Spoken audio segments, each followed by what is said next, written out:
Hi everyone, my name is Dylan. Hi, I'm Akash. I'm Brian. And I'm Solomon, and we're exploring a comprehensive approach to tackling Asian child exploitation. So our entire slideshow is basing how we can apply the Western ideals to the problem of Asian child workforce. And so currently, 8 million children below the age of 16 in Nepal are in the worst forms of child labor, according to Edmonds. And given that there are only 30 million residents in Nepal, this shows that over 1/3 of the entire population is just children working in the worst forms of child labor. So this prompts the question, to what extent should the Western ideals be imposed on the Asian child workforce, and what are the possible interventions we can implement to address this issue? So let's take a look at this from an economic perspective. There's a common misconception that these children are kidnapped from their families and forced to work for cheap labor. But in reality, less than 10% of child laborers actually work outside their home. What this means is that most children are working in their family businesses in order to generate money for their families. And this is due to poverty, primarily due to poverty. But because child labor, you're spending so much time doing this labor, it means that these children don't have access to good education, which means that in the future they're unable to get higher paying jobs that will get them out of poverty. So it creates this never-ending cycle of poverty that is like a big problem and traps these child labor in these bad conditions. So at the same time, from a medical perspective, child labor is known to expose children to various physical, chemical, radiological, and biological stimulants that have an impact on their health.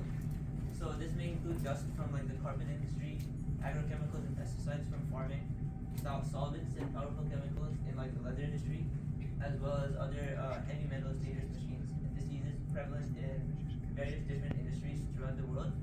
So essentially the idea here is that these exposures cause chronic and acute health impacts in these children, which hinders their ability to work while also decreasing their longevity in their lives.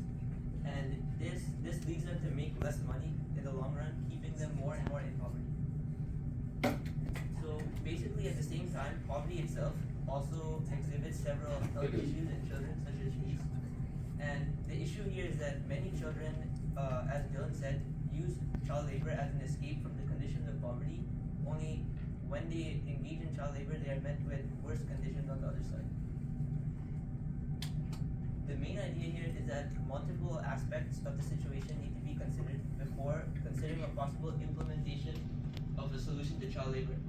So basically, if Western societies are to implement their or impose their ideals upon the Asian child workforce, they need to do so only after considering all the possible impacts and things impacting the children in that specific area, as the same policy could negatively impact one area while positive impacting another.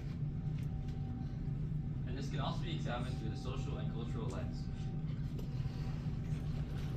In China, 9 out of every 10 laborers are also enrolled in school. And one study found a positive correlation between employment and child labor. It's a positive correlation. So, and this is likely because an average of around 7 hours of study time is devoted towards one's labor job instead of studying for school. And so, therefore, the combination of both employment and school is impossible at times. However, in the USA, some claim that child labor is actually an acceptable pathway that prepares students and young children for the challenges of adulthood, and it teaches resilience and a strong work ethic. However, the picture is different in China because most families depend on labor for income and an academic focus for future jobs, meaning that most families and children cannot escape from this cycle that Dylan mentioned earlier. So, next. Because all families use this labor, it becomes normalized and leads many to think that it is not an issue. However, the situations are drastically different in both the USA and Asia, where in the USA the minimum age requirement is 16 years. While in Asia there are children as young as 7 years old that are trafficked with no pay under the threat of physical violence, that are watched by guards and denied sufficient food. So therefore, the situation in Asia should be prioritized over the situation in the USA. Due to these drastic differences between the Western and Asian societies on child labor, this arises the question, what are the policies and politics surrounding child labor? Well, there are two main aspects. The first one being the countries having an economically focused policy, and the second one being them having a health and well-being of the child focused policy. So in the past century, countries in Asia were mainly focused on only making policies that were economically focused and supported the gross income of the certain country in question, and therefore this neglected policies that supported the child's actual health and well-being. And so as Trinkley states, concurrently at the same time, the Western society, namely America, saw benefit in shifting the power from the employer to the government through their own policies, and thus they saw the benefit that the children were having in the and therefore the Asian countries recently shifted to adopting also this focus of creating policies that aid the well-being of child laborers.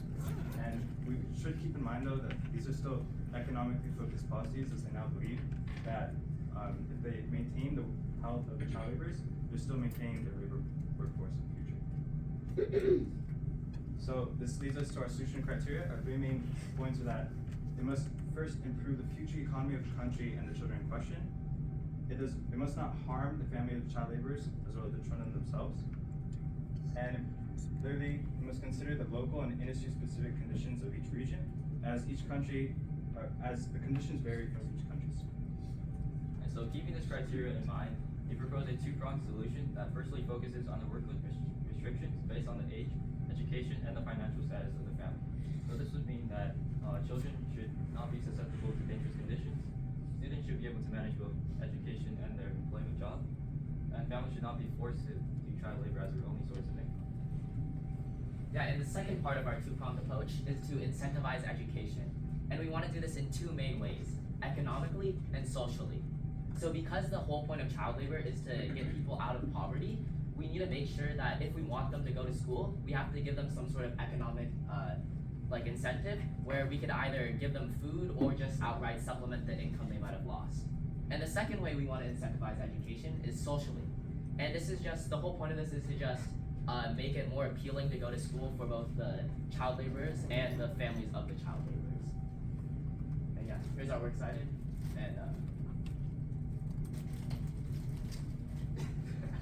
And thank you. Excellent. Thank you, guys. Good job. Yeah, nice and smooth. Very, very well done. The inflections, your voices, the speed, everything. A1. Are we gonna do the oral defense or?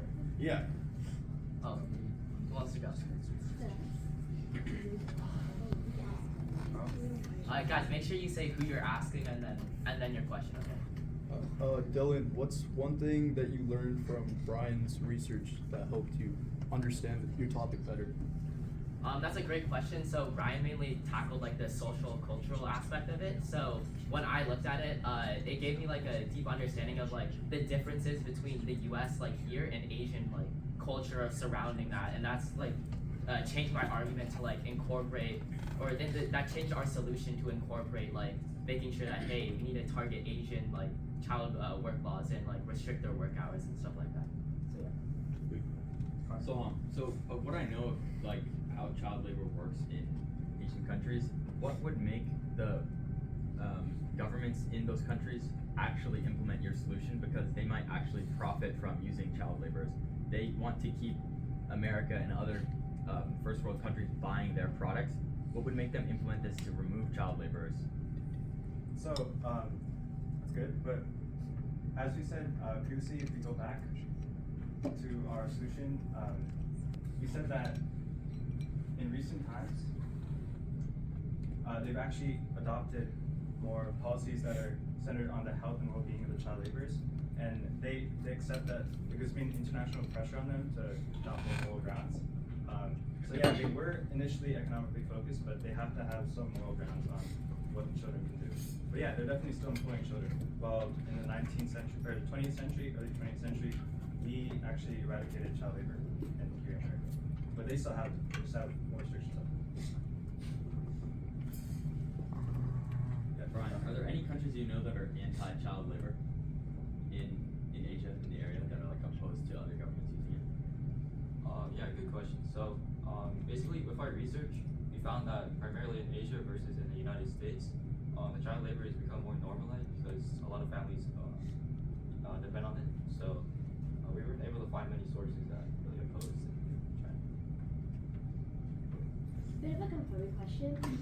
target is to have children obtain an education so they can get better lives and jobs, right?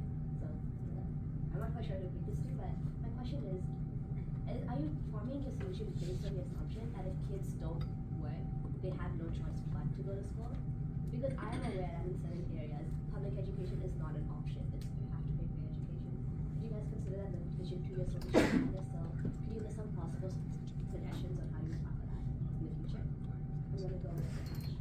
Okay, so I think overall, we're not really basing our solution on the assumption that education will necessarily help the children. It's just that they're doing labor. Like we found that the main reason for that is because they're in poverty, right? And we found that oftentimes the most basic solution to poverty is getting an education, as long as it's like financially supported.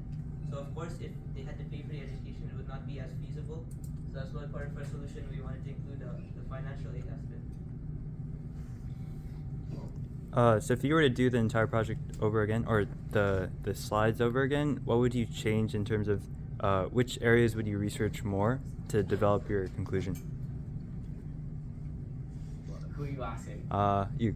Oh, okay, well, so that's a really good question, and right now our slideshow is primarily focused on the effects of child labor, and it goes into a deep dive of what causes child labor. But if we were to redo it, we should focus a bit more on the solutions, because we only have 4 or 5 slides that focus on solutions. So we should take a deeper look into how we can actually implement it and the effects of our solution.